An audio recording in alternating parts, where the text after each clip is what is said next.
Sheet Tools. Sheet adalah tempat di mana cop, view, dan elemen lainnya dikumpulkan untuk menjadi suatu lembar kerja yang utuh. Dan tujuan utama tools-tools ini dalam sheet ini supaya konsisten dari satu sheet ke sheet yang lainnya. Sheet memiliki parameter, tapi tidak memiliki ukuran kertas. Demikian juga dengan cop memiliki parameter yang berbeda dengan sheet, tetapi memiliki ukuran kertas. Untuk ekstrimnya bisa dibuat dalam satu sheet terdiri dari 2 cop, tapi hal ini tidak pernah dilakukan. Ini hanya sebagai contoh saja. Sheet itu bukan loadable family. Yang loadable family adalah cop. Jadi untuk membuat sheet itu dengan 2 cara, yaitu klik kanan pada project browser, pilih sheet, dan situ sudah terjadi sheet, atau klik di icon sheet. Setelah itu kita mendapatkan pilihan kita membuatkan sheet kosong atau menggunakan title block. Sheet ini tidak ada ukuran kertasnya. Yang memiliki ukuran kertas itu adalah title block, sebab sheet itu adalah hanya lembaran saja.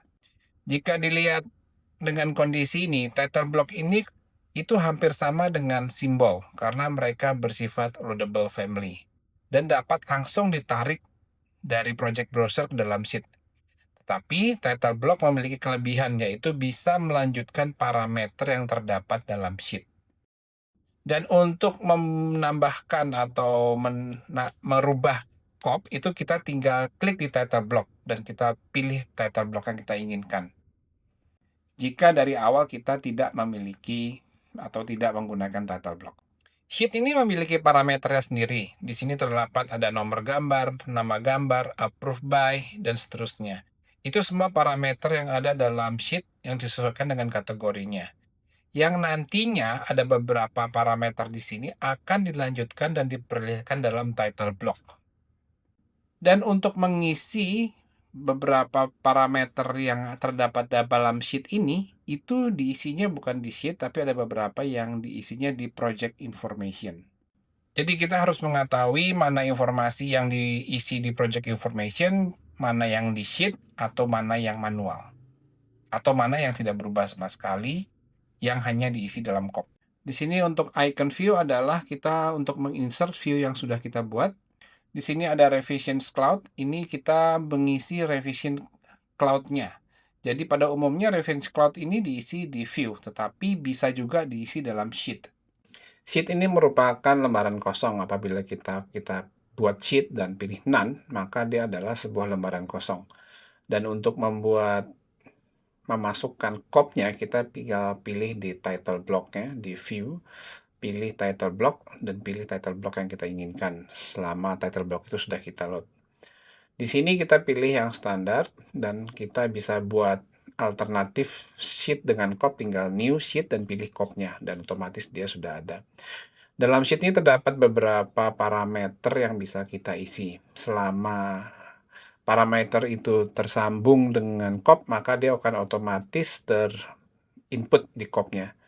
Yang mesti diperhatikan adalah number, halaman, dan judul gambar itu atau judul sheet, judul lembaran itu diisi manual satu persatu dan diperlihatkan di project browser di sheet. Di situ di depannya ada halaman dan keduanya adalah bagian untuk judul gambar. Di sheet terdapat berbagai macam parameter yang bisa kita isi adalah approve, design, check, dan itu kita bisa isi secara manual di sheet. Ini kita lakukan di sheet, bukan di cop. Selain daripada itu terdapat juga informasi di project information yang bisa kita isi dan langsung terkait di cop. Jadi nggak harus dibuat di sheet atau di cop secara manual. Demikian juga di client name itu buatnya adalah di project information. Ini adalah parameter standar berdasarkan kategori. Jika kita mau menggunakan parameter di luar standar, gunakanlah shared parameter.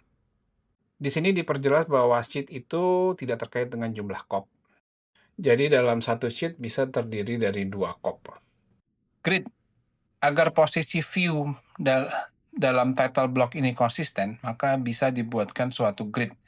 Dan ini gridnya bisa kita set namanya dan dipakai di berbagai macam sheet. Kenapa? Sebab kita selalu menggunakan puluhan ratusan bahkan sheet, sehingga konsistensi menjadi sangat penting. Salah satu kelebihan guide grid adalah dia tidak hanya mendeteksi view, tetapi juga bisa mendeteksi grid yang terdapat dalam view, dalam hal ini grid kolom.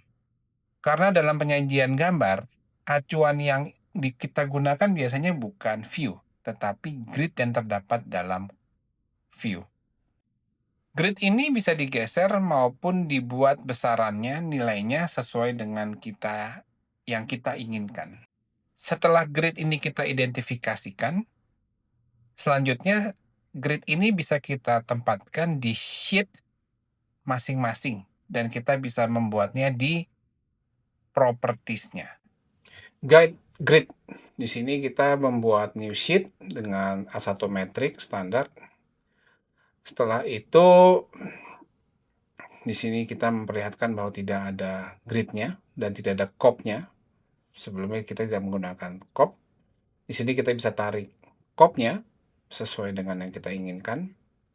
Setelah itu kita bisa mengeluarkan gridnya. Kita klik di guide grid dan kita beri nama penamaannya. Di sini itu ada penamaan, jadi ada sesuai dengan grid yang kita mau. Nah, di sini kita sesuaikan grid besarnya dan guide spacingnya, penamaannya, dan posisinya. Jadi yang sebagai acuan itu adalah gridnya, bukan kopnya. Sebab kop itu bisa dipindah-pindah, grid yang konsisten.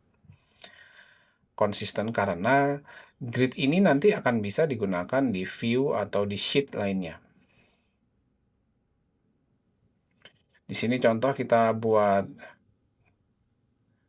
ini kembali, sheet kembali, dan kita menggunakan grid yang sama, dengan nama yang sama. Maka dia akan muncul di posisi yang sama.